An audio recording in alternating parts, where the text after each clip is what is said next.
March 2026 has taught us a brutal lesson. Digital is never virtual. Every line of code requires power. Every defensive dome requires minerals. The 5-day delay may offer a moment for markets to breathe, but the fundamental friction of the new oil remains. The future of global power isn't just about who writes the best software. It's about who controls the physical world it runs on. Welcome to the Domain B channel, where we break down the global business trends shaping your world.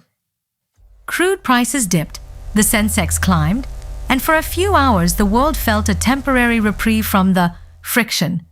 But while human diplomacy attempts to find a window for de-escalation, the underlying hardware of modern power continues its unyielding logic. 2 months ago, at domain-b.com, we theorized that new oil, critical minerals and rare earths would become the first shock to the system. Today, as regional hostilities persist, including ongoing drone and missile activity, we see that the battle for the cloud is, at its heart, a battle for the Earth itself. In our January series, we looked at rare earths primarily through the lens of the EV transition. But the reality of 2026 has shifted the narrative towards security sovereignty. From the maritime security threats in the Strait of Hormuz to the defensive grids protecting regional hubs, the new oil is the muscle of the modern machine. Every high-performance motor and advanced sensor relies on elements like neodymium and dysprosium, minerals that are becoming increasingly difficult and expensive to move. With air freight costs rising amid continued disruption, the processing gap we identified is no longer just an economic hurdle, it is a strategic choke point. If you control the refining of these elements, you control the pace of regional resilience. This is where the physics of minerals meets the logic of the chip. Recently, reports have emerged that China's second-largest chipmaker, Huahong, is making significant strides toward advanced 7-nanometer manufacturing capabilities. This isn't just about consumer gadgets. By leveraging closer cooperation with players like Huawei, China is working to reduce its reliance on Western technology restrictions. While the West continues to enforce export controls, the emergence of domestic 7-nanometer prototyping suggests that a parallel semiconductor ecosystem is beginning to take shape. As we explored in our series finale, the future is increasingly fragmented.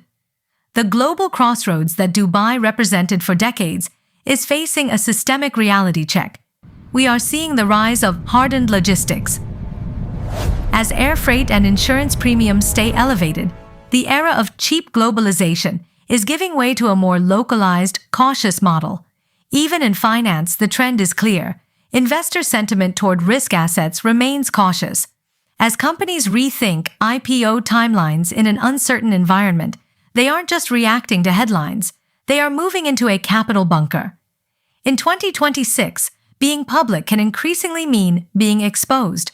Many large tech firms are choosing resilience and cash flow stability over narrative-driven growth.